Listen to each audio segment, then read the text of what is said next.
Chegamos ao quarto capítulo do livro 7 Fala, a eterna validade da alma.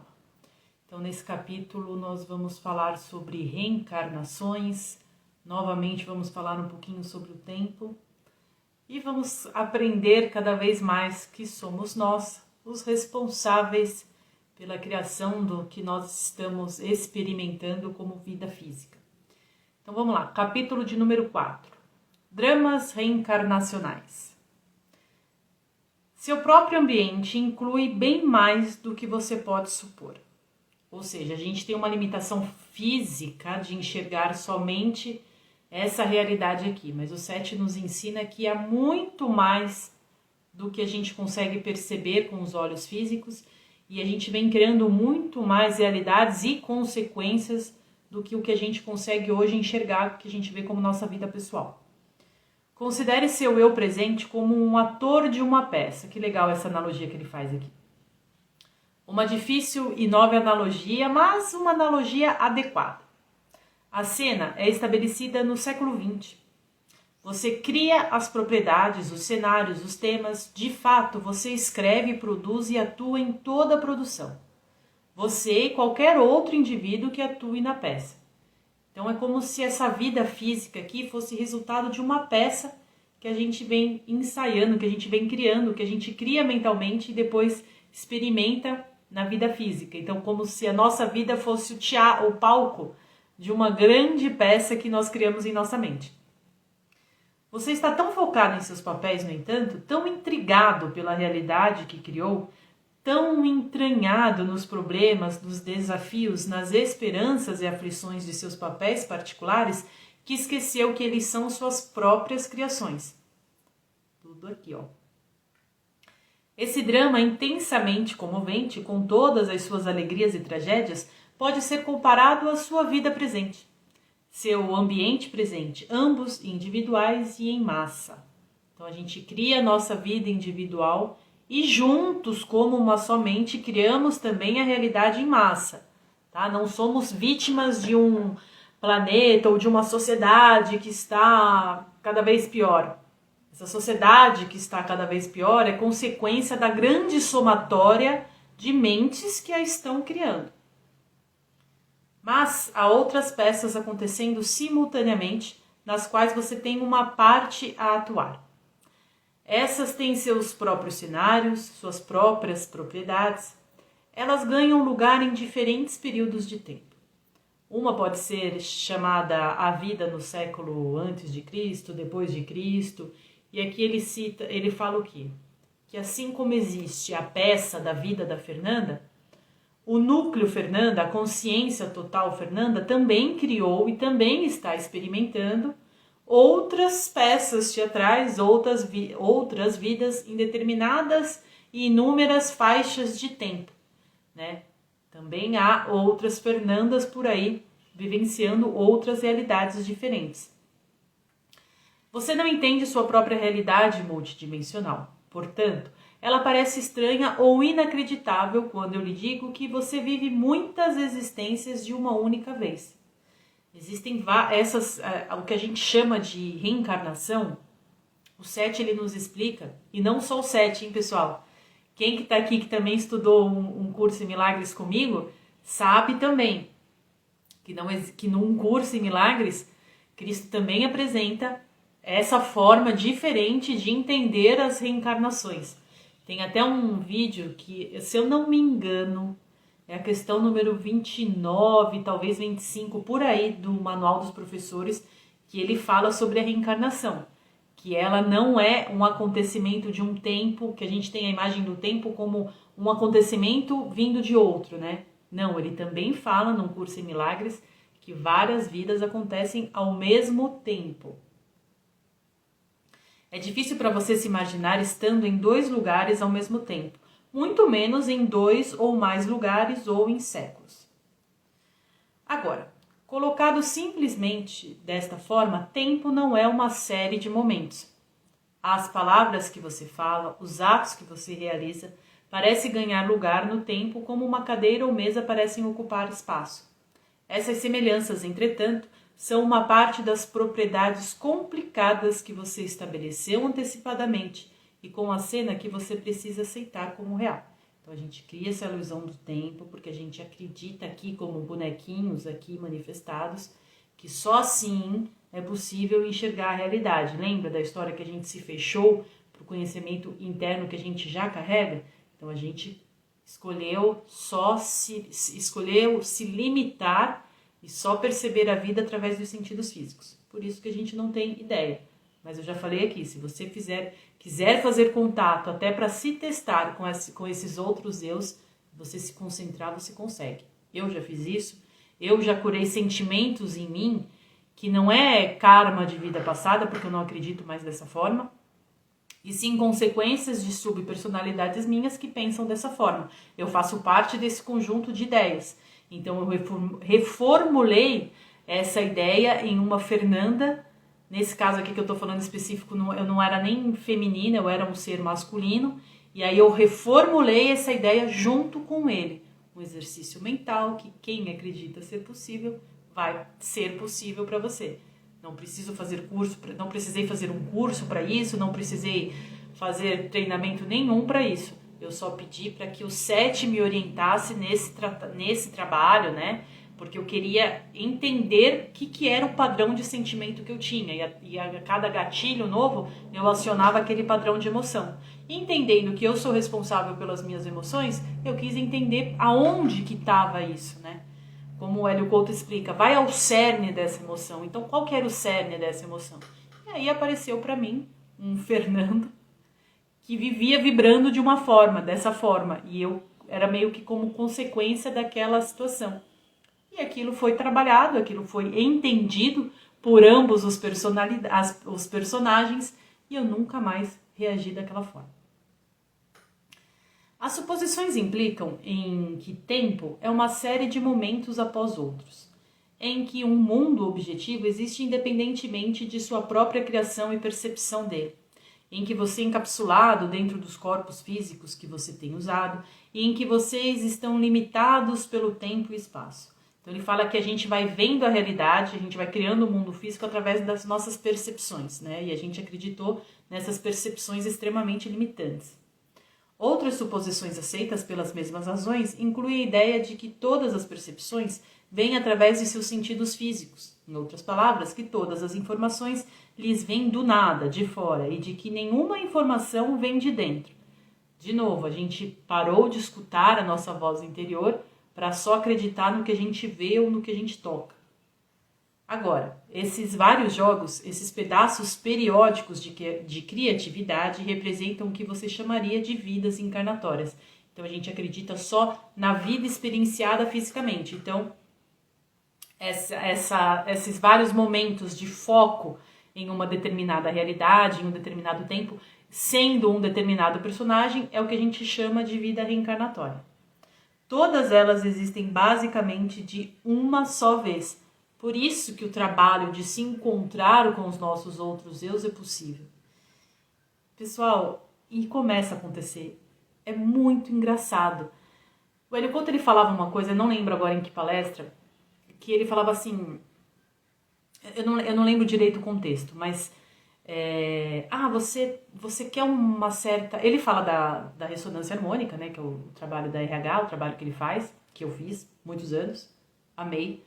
Hoje não sinto mais a necessidade de pedir, mas por experiência minha, porque assim eu sinto, então não senti mais vontade de pedir. Mas ele estava explicando que além da ressonância, existe assim, eu tenho dificuldade porque eu não tô conseguindo ganhar dinheiro. Eu acho que foi esse o exemplo que ele usou. Aí ele falava assim, mas existe um eu seu que é muito rico, chama esse eu e pede para ele te ajudar. Cara, eu ouvi aquilo, eu falava, como é que o professor tá falando? Não é possível.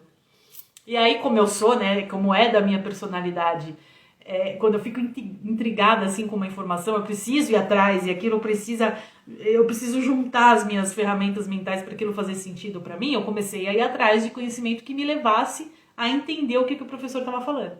E aí eu comecei a me testar, aí depois veio, né, todo o processo, me firmei de mais entendimento, mais conhecimento, busquei mais livros para tentar entender o que ele estava falando. intuir algumas coisas, e aí eu comecei, através mentalmente, de ter esse tipo de comunicação com outras personalidades minhas. Então eu comecei a entender, pô, não é vida passada, é vida de agora. Então eu posso pedir a força daquele personagem lá, que é o mesmo núcleo, que vem do mesmo núcleo que eu, porque nós somos parceiros. Então, olha, eu tenho isso aqui para oferecer para você, você me oferece isso aí no que você é bom. E assim vamos trocar nossas forças, vamos, né, vamos aumentar a força do nosso núcleo. E foi também o que eu recebi numa sessão que eu fiz com uma amiga muito querida da minha mãe, que eu já comentei isso com vocês. Uma pessoa muito, muito querida, lá do estado do Mato Grosso do Sul, de Campo Grande. E a gente foi fazer uma visita para ela e ela falou, Fê, tô fazendo uma terapia nova e eu quero testar em você porque eu sei que você se entrega e você vai ter um alcance grande, você vai me dar um retorno legal.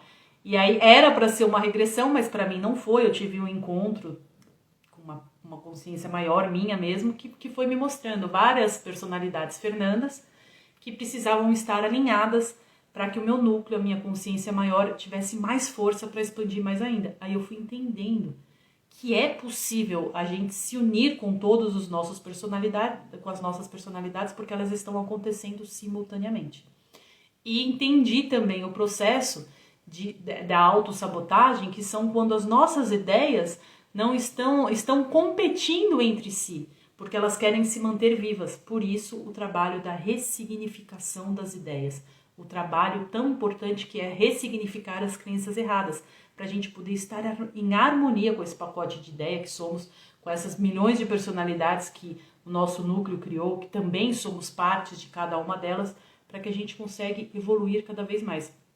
E vocês vão ver aqui por que essa vontade de evoluir, que é a essência de uma centelha divina, que é sempre estar buscando novas formas de expandir em sua vida individualizada. Por isso que se individualiza, porque está expandindo a sua consciência através das experiências dessas individualizações. O progresso não tem nada a ver... Deixa eu ver se eu pulei aqui. Aqui. Não sei se eu pulei, mas eu vou ler de novo. Em cada peça, ambos, individual e em massa, problemas diferentes são estruturados. O progresso pode ser medido em termos de maneiras particulares, mas nas quais aqueles problemas foram ou não resolvidos. Então ele fala assim, mas você está falando que as vidas acontecem ao mesmo tempo, mas e a questão do progresso físico das cidades, dos séculos, né? Então ele fala assim, que o físico não importa. Ele pode falar, vocês então, depois vocês vão ler o livro, vocês vão ver o que ele fala. Vocês podem falar para mim que vocês tiveram um avanço tecnológico muito grande de um século para o outro. Mas ele fala isso, são estruturas que não importam, porque estão ligados à estrutura física, que não existe em si. O que importa é a expansão da consciência. E aí a gente chega naquela velha questão, né? O homem evoluiu, e aí, o que está fazendo diferente? Pô, a gente está em 2023 e estão começando outra guerra em nome de religião, cada um defendendo um lado. Não estou tomando partido de ninguém aqui. Eu estou falando, vamos olhar para a consciência, ainda acreditando em dogmas, né? Claro, a gente sabe que tem forças maiores por trás, que tem outros objetivos nesses conflitos todos, mas evoluímos da comunicação em caverna para o telefone celular mais avançado. E ainda assim, jogamos bombas uns nos outros, né? Então, assim, não importa a parafernália física, né? Como o Hélio Couto também coloca. O que importa é a expansão da consciência. O que importa é como a gente está evoluindo em matéria de consciência. A gente ainda se atacar não mostra evolução nenhuma. Muito pelo contrário, ainda estamos no mesmo patamar. E é isso que nós, buscadores, temos que mudar. Por isso que o nosso trabalho interno é tão importante. O progresso não tem nada a ver com o tempo, mas com o foco psíquico e espiritual. Não é correto, no entanto, supor que suas ações nessa vida são causadas por uma existência prévia ou que você está sendo punido nessa vida por crimes de uma vida passada. As vidas são simultâneas. Eu vejo muito espírita por aí, vocês me perdoem, tá? Mas é o que eu vejo, o que chega até mim, que justificam infelicidades com karmas. Mas é meu karma. Desculpa. Se a tua vida não está do jeito que você quer, se você não está infeliz, ou se você não está feliz, perdão, não culpe um karma, que isso não existe. Ore para si mesmo e culpe a si mesmo e refaça a tua realidade. Vai se trabalhar. Você é o eu multidimensional que tem essas existências, que cria e toma parte nessas cenas apaixonadamente cósmicas, por assim dizer. É somente porque você foca nesse papel particular agora que você identifica todo o seu ser com ele. E assim, se esse eu multidimensional no qual falo, não é uma estrutura psicológica completa e terminada. Ela também está num estado de vir a ser. Então a nossa constante busca por essas experiências é porque nós estamos nos formando também como co-criadores. Nós estamos aprendendo a criar. Então é como se a vida física ela fosse uma experiência para que a gente conseguisse enxergar o resultado dos nossos padrões de pensamentos. Para um dia sermos, por exemplo, como um set da vida, que cria infinitas realidades para si mesmos, físicas ou não físicas, com consciência. Imagina você estar aqui consciente de todos os outros seus eus que estão por aí. E poder pular de uma experiência para outra, trocar experiências conscientemente. Imagina que incrível isso. Essa consciência está aprendendo a arte da realização e tem consigo recursos criativos infinitos, possibilidades ilimitadas de desenvolvimento, mas ainda tem que aprender o significado de realização e precisa encontrar em si mesmo formas de trazer para a existência aquelas criações não mencionadas que estão dentro dela. Então a gente tem algumas ideias e a gente precisa aprender aqui nessa vida a como realizar essas ideias. Olha como é extremamente importante a gente cuidar da gente mesmo. Então cada trabalho interno tem que ser focado no nosso bem-estar, na nossa expansão. Eu não estou falando aqui de uma forma egoísta. Os meios não justificam os fins. Então assim, a nossa evolução, ela é o que deveria ser de mais importante para nós. Porque aí a gente vai aprender a chegar no amor, né, através das inúmeras experiências como co-criadores. Tudo isso é feito com grande espontaneidade e alegria ilimitada. Realização se alcança com espontaneidade e alegria. Isso já extingue qualquer tipo de ação egoísta ou passar por cima dos outros para se realizar em algo. Isso não é realização. A gente está falando de uma realização sentida aqui, ó, no coração. Aquela realização que expande, que te torna um ser cada vez mais amoroso, cada vez melhor, bom com os outros, que não julga e sim compreende, que não julga e ajuda o outro a evoluir também.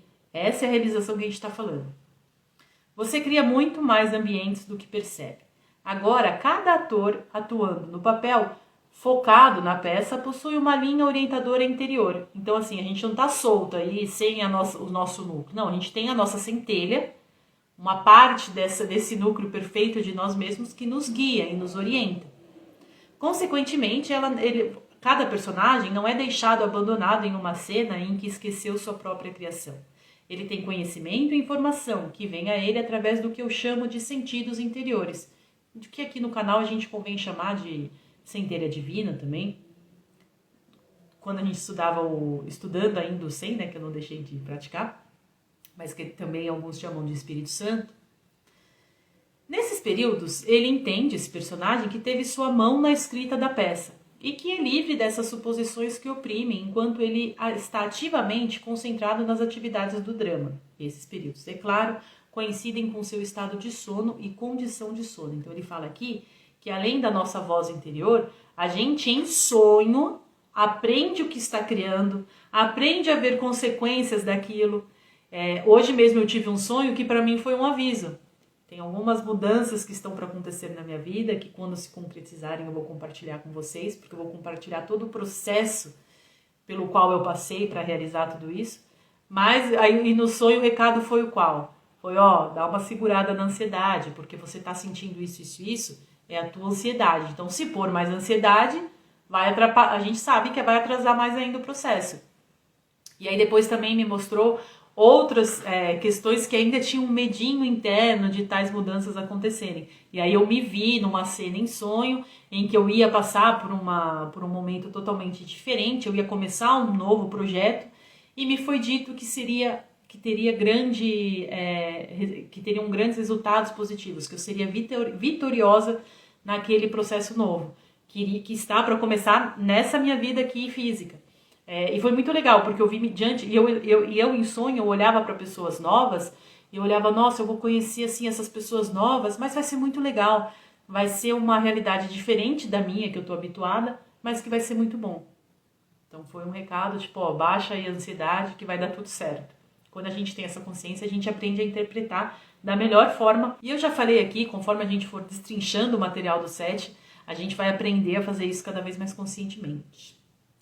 Agora, parece a você, claro, que você é a única parte consciente de si mesmo, pois você está se identificando com um ator nessa produção particular. Então, eu me identifico aqui como Fernanda, então, para mim, eu tenho a impressão que é só essa vida que eu tenho aqui para manifestar, e que eu sou o personagem principal. Mas não, eu sou parte de vários outros personagens. Sua personalidade multidimensional, sua verdadeira identidade, o você real, é consciente de si mesmo, como si mesma em qualquer desses papéis. A minha centelha sabe quem é em qualquer um de seus personagens e ajuda simultaneamente a todos eles, pois ela é simultaneamente todos eles também. Estes pedaços de períodos, geralmente que são essas vidas encarnatórias, geralmente têm um propósito particular. Pela mesma natureza da consciência, esse período procura materializar a si mesma. Pela mesma natureza da consciência, ela procura materializar a si mesma em tantas dimensões quanto possível, para criar, a partir de si mesma, novos níveis de consciência, novas ramificações. Fazendo isso, ela cria toda a realidade. A realidade está sempre num estado de vir a ser. Então, a gente tem que se imaginar como um núcleo que se ramifica. Cada ramificaçãozinha é um personagem, é uma nova realidade, é uma vida, que também vai se ramificando, para assim aprender a co-criar, como que a gente entende de Deus, que cria infinitas realidades. Quando você pensa em reencarnação, você supõe uma série de progressões. Ao invés disso, as várias vidas crescem do que seu eu interior é. Elas não são empurradas para você, essas vidas, por alguma agência externa. Elas são um desenvolvimento material, conforme sua consciência se abre e se expressa de muitos modos possíveis. A nossa vida física é consequência da nossa vida mental. É uma expressão mental dos nossos pensamentos. Isso não é, aliás, é uma expressão física dos nossos pensamentos. Isso não é restrito a uma vida tridimensional, nem é restrito à existência tridimensional sozinha. Sua consciência, então, assume muitas formas. A alma ou entidade tem completa liberdade de expressão. Ela muda sua forma para se adequar à sua própria expressão e ela forma ambientes como estágios estruturados e mundos para se adequar a seus propósitos. A alma ou entidade é energia espiritual altamente espiritualizada, que é o que a gente chama de centelha. Não, na verdade a centelha é a parte dessa alma em nós, né? Então o nosso núcleo, o nosso ser completo. Ela forma qualquer corpo que agora você usa e é o poderoso motivo atrás da sua sobrevivência física, pois dela você tira sua vitalidade. Consciência nunca é passiva, mas busca criatividade incessantemente. Então nós, como consciência, a nossa consciência inteira, ela estará sempre buscando a criatividade, a atividade de criar. Por isso que a gente fala que energia, a vida, ela está sempre se expandindo. A vida, ela quer sempre crescer e se multiplicar. Por isso que ela se ramifica, porque ela quer sempre criar novas expressões de si mesma. A criatividade é o que motiva a vida eterna, pessoal. Por isso que é sempre evolução, é sempre para evoluir como consciência. E aí, cada vez que a gente vai tendo conhecimento disso, a gente vai cada vez mais se sentindo uno. Essa voz interior, ela passa a ser um diálogo interior, passa a ser uma conversa diária que a gente tem com a gente mesmo e a gente vai organizando nossas emoções para organizar as nossas criações. É incrível a gente ter esse conhecimento e saber usá-lo. Vocês estão aprendendo a ser co-criadores. Vocês estão aprendendo a ser deuses conforme vocês entendem o termo agora. Vocês estão aprendendo a responsabilidade de qualquer consciência individualizada. Vocês estão aprendendo a lidar com a energia que são para propósitos criativos. Sempre pensando de forma una, sempre pensando no bem maior. Você será ligado aos que ama e aos que odeia. Entretanto, você aprenderá a liberar, perder e a dissipar o ódio. Você aprenderá a usar criativamente o ódio e a transformá-lo para propósitos mais altos, para transformá-lo finalmente em amor. Essa experiência com ódio, com raiva, eu posso falar perfeitamente sobre isso. Teve um dia eu tava tão nervosa, tão irritadinha, tão presa no meu draminha pessoal, que eu sentei e olha que engraçado, de vez eu ficar vibrando, né? Porque se fosse a Fernanda de antes, ia ficar vibrando, tipo, fazendo birra. Mas não, dessa vez eu fiquei tão nervosa, eu nem lembro o que tinha acontecido. Mas eu fiquei tão nervosa que a minha vontade, sabe a vontade que eu tive foi sentar na frente do meu computador e começar a escrever. E aí eu fiz isso, eu sentei e comecei a escrever. E aí depois eu me dei conta que eu tava, tipo, escrevendo umas coisas que eu não sabia de onde estava vindo. E aí começou o meu processo com a escrita. E hoje eu tenho, né, uns arquivos muito legais, que na hora certa a gente vai divulgar isso.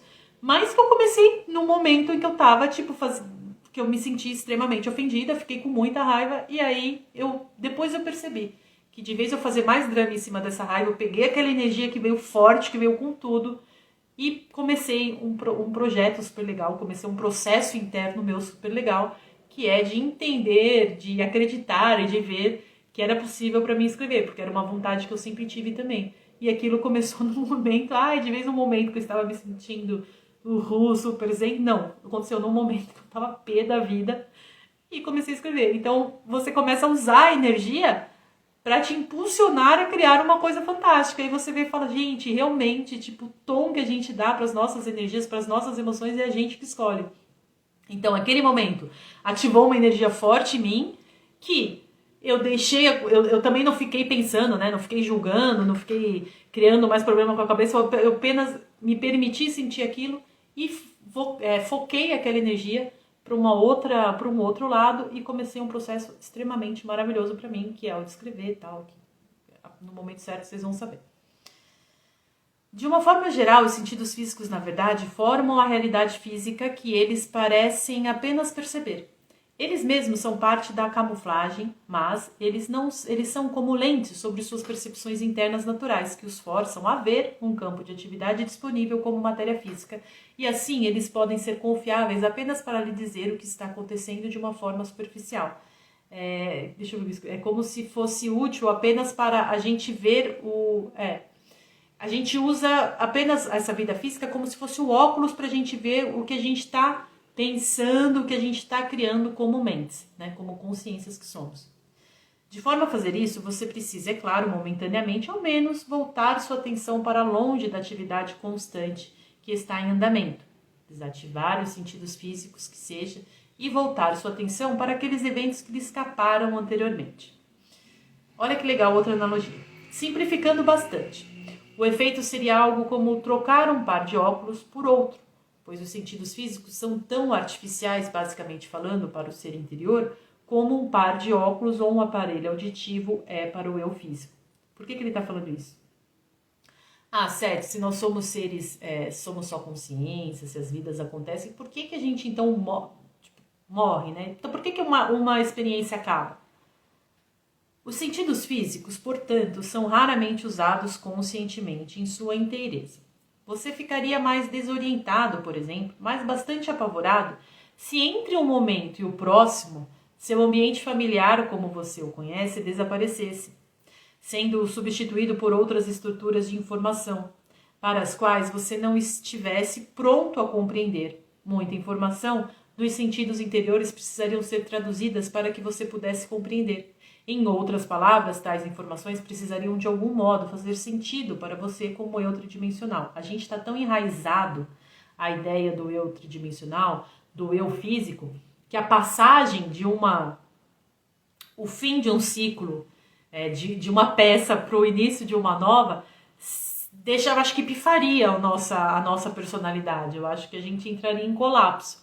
Então, por isso que tem que ter essa ideia de morte ou ideia de fim. As vidas não podem ser sequenciais, as experiências não podem ser sequenciais, para que não dê um tilt de tão enraizado que a gente está nessa vida física. O Seth, ele comenta no começo, quando ele explica a personalidade dele, que isso para ele é automático. Estou aqui, vivo aqui o personagem 1, aprendi tudo o que eu queria aprender com essa experiência, troco de cenário. Para ele é consciente. Para nós, a gente ainda precisa ter a ideia de estar finalizando cada etapa, finalizando cada peça para começar uma nova. Deixa eu ver aqui. Daí aqui, pessoal, antes da gente terminar, a gente vai terminar aqui com um exercício que ele ensina, para a gente começar a se ambientizar com essa nova forma de ver a nossa realidade. Então, eu vou parar de falar aqui sobre esse capítulo, vocês vão ler aí depois e vão tirar vão ter as intuições sobre esse conhecimento, cada um vai absorver de uma forma diferente. Eu vou ler só aqui mais um último parágrafo e depois a gente vai fazer um exercício, tá? Aí vocês se concentram, se quiserem fazer esse exercício agora, tudo bem. Senão vocês fazem, depois ou leem, fazem lendo, ou leem o audiobook também do capítulo, chegam aqui no final e façam o exercício. Então aqui ele não termina, tá? Eu que vou parar, mas a última coisa que eu grifei aqui, ó. A alma ou entidade, então, não é o eu que lê esse livro. Seu ambiente não é simplesmente o mundo sobre vocês como vocês o conhecem, mas também consiste dos ambientes de vidas passadas sobre as quais agora você não está focado. Mas não quer dizer que elas não estejam acontecendo. Seu ambiente real é composto de seus pensamentos e emoções, pois a partir deles você forma não apenas essa realidade, mas cada realidade na qual você toma parte. Não só essa realidade, mas como todas as outras. Seu ambiente real é inocente de espaço e tempo como você os conhece. Em seu ambiente real, você não tem necessidade de palavras, pois a comunicação é instantânea. Em seu ambiente real, você forma o mundo físico que você conhece.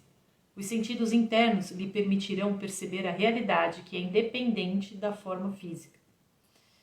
Então aqui ele vai falar sobre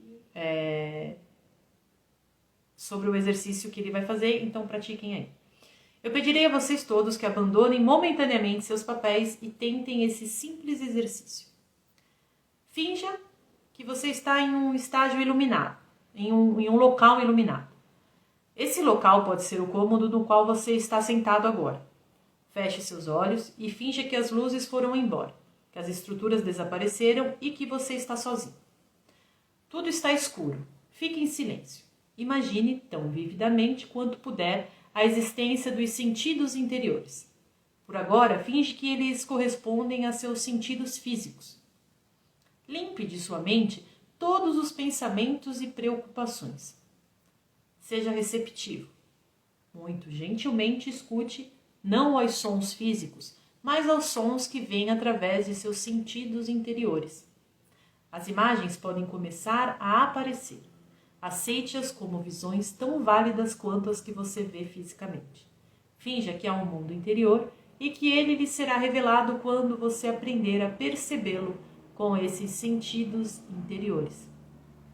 Finja que você tem estado cego a esse mundo toda a sua vida e está agora, vagarosamente, ganhando a visão interna dele. Não julgue todo o mundo interno pelas imagens desarticuladas que você pode estar percebendo, ou pelos sons que você pode inicialmente estar escutando, pois você ainda estará usando seus sentidos interiores bem imperfeitamente. Você faça esse exercício simples por alguns momentos, antes de dormir ou em um estado de descanso. Ele pode também ser feito mesmo durante o dia, se você não estiver numa tarefa que lhe exija toda a sua atenção. Você simplesmente estará aprendendo a focar em uma nova dimensão de consciência. Com esse exercício, a gente consegue se testar, a aprender a ver que nós não estamos limitados a só essa vida, a só essa experiência. E a gente aprende a conhecer as nossas ferramentas e a usá-la da melhor maneira para a gente agilizar, vamos assim dizer, a nossa evolução, a nossa expansão de consciência. Obrigada e até o próximo capítulo.